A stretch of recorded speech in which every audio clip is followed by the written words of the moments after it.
جب داتا علی اجمیری کی بارگاہ میں ایک دن کے لیے آئے، آپ دیکھیں محبت ولیوں کے ساتھ کیسی ہوتی ہے۔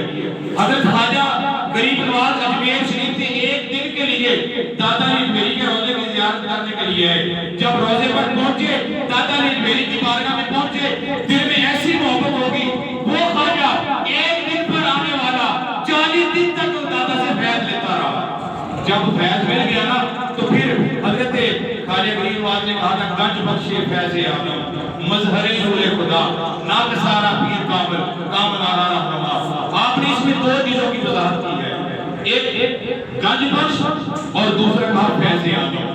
اس میں دو چیزوں کی وضاحت کی ہے۔ خواجہ صاحب نے کسی نے پوچھا کہ حضور یہ تو قبر ہے، اس میں تو انسان کے جسم میں روح بھی نہیں ہے، وہ مردہ لیٹا ہوا ہے۔ خواجہ صاحب نے فرمایا نہیں، تم اس نگاہ سے دیکھو جس نگاہ سے معین الدین نے دیکھا ہے۔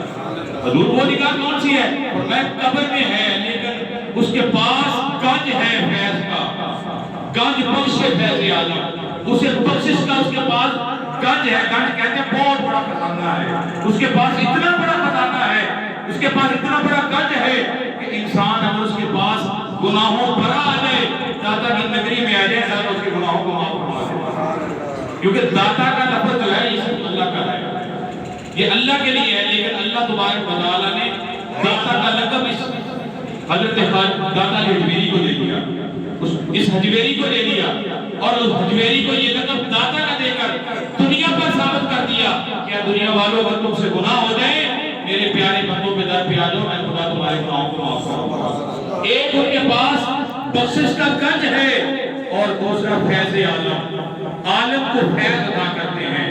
عالم ایک عالم ہوتا ہے، ایک عالم ہوتا ہے۔ عالم کہتے ہیں تمام مخلوق کو، تمام دنیا دار، تمام لوگوں کو۔ عالم میں صرف مسلمان ہی نہیں ہیں، اس میں غیر مسلم بھی ہیں، یعنی کہ داتا وہ داتا ہے کہ جس کے پاس وہ گنج ہے، اس کے پاس مسلم آ جائیں یا غیر مسلم آ جائیں، سبھی کو وہ نواز دیتا ہے، سبھی کو وہ نواز دیتا ہے۔ اور خواجہ اجمیری جو ہے یہ داتا علی اجمیری کے مدار پر 40 دن تک انہوں نے چلا کیا، آج بھی وہاں پر چلا رہا ہے۔ اگر پوچھا جائے حضور چلا کیوں کیا؟ کہا یہاں پر گنج بخشش کا بھی ملتا ہے اور فیض عالم کے لیے فیض بھی ہمیں ملتا ہے۔